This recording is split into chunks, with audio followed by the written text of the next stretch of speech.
മോള് ട്രിവാൻഡ്രത്തെ എവിടെ കറക്റ്റ് എവിടെ? കാട്ടാക്കട കുട്ടിച്ചൽ. കാട്ടാക്കട ഈ കാട്ടാൽ ക്ഷേത്രം അങ്ങനെ ഒരു അമ്പലമൊക്കെ ഇല്ല? ഒരു അമ്പലമൊക്കെ അതൊക്കെ കഴിഞ്ഞു.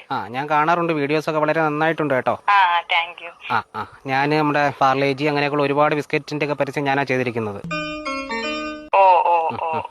അപ്പൊ നമ്മൾ ഈ 50-50 ബിസ്ക്കറ്റ് ഇല്ലേ, അതിന്റെ ഒരു പുതിയൊരു സംഭവം ഇറങ്ങുന്നുണ്ട്, 60-60. ഒരു ജസ്റ്റ് ഒരു സംഭവം, ഒരു വോയിസ് ടെസ്റ്റിനോട് ഒരു സാധനം പറഞ്ഞാൽ അതുപോലെ പറയാൻ പറ്റും.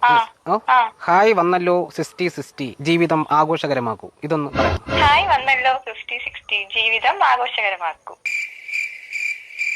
ഒന്നും കൂടെ ഒരു മോഡുലേഷൻ, വേറൊരു മോഡുലേഷൻ പറയാം. പിച്ച് കുറച്ച് കൂട്ടി പറഞ്ഞാൽ മതി മോളെ. ഒന്നും കൂടെ.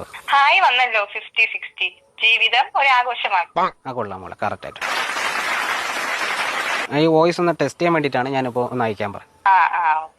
60-60 ബിസ്ക്കറ്റ് എന്ന് പറയുമ്പോൾ 50-50യിലും 2 ബിസ്ക്കറ്റ് കൂടുതൽ കാണും കവറിൽ. കാരണം അത് പെട്ടെന്ന് ഇങ്ങനെ ഉറുമ്പരിക്കുന്നുണ്ടേ, നമ്മള് ബിസ്ക്കറ്റ് ഉറുമ്പരിക്കും പെട്ടെന്നേ. ഭയങ്കര മേശപ്പുറത്ത് വെച്ചാ അടുക്കി വെച്ചാ അങ്ങനെ പെട്ടെന്ന് ഇങ്ങനെ ഉറുമ്പ് പെട്ടെന്ന് അടുക്കി ഇങ്ങനെ കയറി പോവും, മനസ്സിലായില്ലേ? പക്ഷെ കട്ടൻ ചായ മുക്കിയ ഇത് ഒരാഴ്ച എടുക്കും കൊന്നു വരാൻ, മനസ്സിലായില്ലേ? അതാണ് നമുക്ക്. നിങ്ങൾ അങ്ങോട്ടൊന്ന് വിളിച്ചാൽ മതിയോ? കുറച്ച് തിരക്കാണ്, ഞാൻ വിളിക്കാം. ഞാനും തിരക്കിലാണല്ലോ, ഒന്ന് അത്യാവശ്യം സംസാരിച്ചിട്ട് പോണം കേട്ടോ. ഞാൻ പറഞ്ഞല്ലോ ഞാൻ അങ്ങോട്ട് വിളിക്കാം, കുറച്ച് തിരക്കാണ്. അതെന്റെ ഒരു സംസാരം, നമ്മളിവിടെ തിരക്കാക്കാറ്റിരിക്കില്ല. ഞാൻ ഇവിടെ പശുവിനെ കൊണ്ട് കുളിപ്പിക്കാൻ വന്നേ, കൂടെ എന്റെ പോത്തിനപ്പുറത്ത് കെട്ടി.